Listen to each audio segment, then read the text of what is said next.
from what you've learned running this Kickstarter campaign, like what do you think contributed to making that successful? Like if we were going to go set up a Kickstarter campaign right now for a product that we have or want to produce, like Hmm. where do we even start? How do we make sure it's just not a total flop? The you know, for a board game specifically, but probably for any project that you put on a crowdfunding platform, Kickstarter, or otherwise, build your email list. Right, that is kind of number one.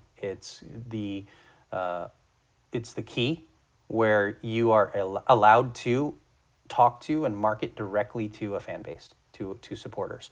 Um, I you know Social media followers and stuff, they are flighty, frankly, Hmm. right? And when it comes, a social media like or follow does not equate a a pre-order or a pledge of any kind. Um, I Was think is that, the email list, is that something you were building before you launched oh yeah, Kickstarter? Okay, yeah, yeah. for a year, for a Oh year. wow, okay. I was going around and talking to different, different conferences, different, art conferences, board game conferences, and stuff like that, right?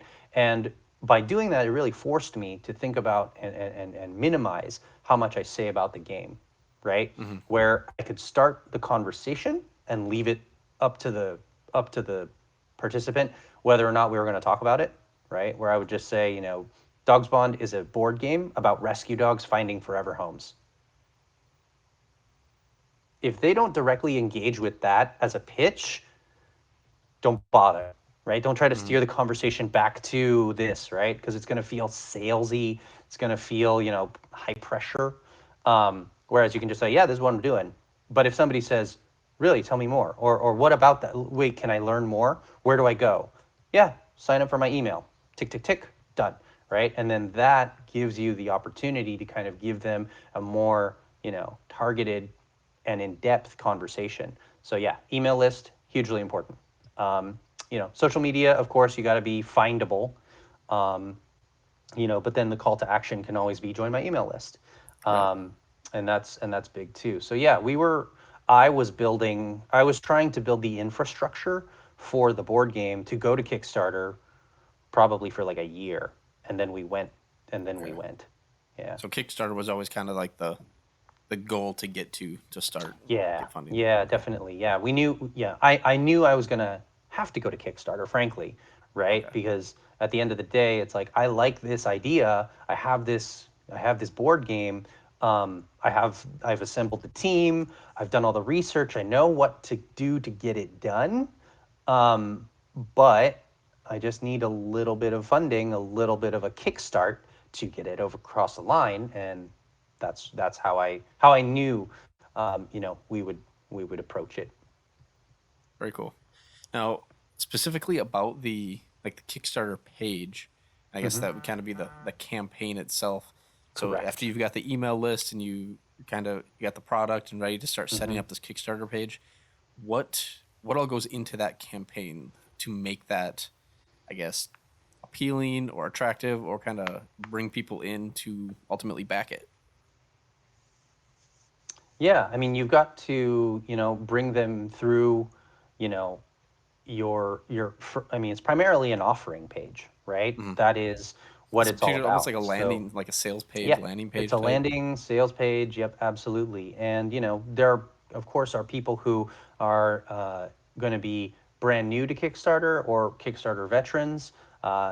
People who do or don't understand the platform. Hmm. And making it easy to kind of understand what that's about. A Kickstarter, kind of, the bones of it are you have to have this central story, like who are you, what is this project, why should people back it, how are you going to get it done, right? And you try to be as transparent as you can, right? Tell them the story, and but also to, like, how are you going to get it done? Is it are you still just thinking about it, and you need some money so that you can focus on it while instead of working at a job, or are you inches away from getting it done? You just need Hmm. that funding to get it printed. Oh, um, that's a good and point. then, the other thing is you have to set up reward tiers. So Kickstarters are all about and I'm speaking about the audience now. Hmm. Kickstarters are people who want to say, I was on the ground floor of that, or I made that happen, right? So you're going to want to think about, is this project going to thank them directly, right? You're going to put their name in the credits, or on a web page. You're going to name an event card after them, or whatever. And there's different pledge values that you increase, and you say, well, for $30 you can get a copy of the game. For $40 you can get a copy of the game plus this exclusive Kickstarter dice, right? Which has it has the original 6 dogs on each side and a number. So like, when you're rolling that Kickstarter die, that's the Dogs Bond Kickstarter dice. It didn't come from anywhere else, Hmm. right? This is like our exclusive.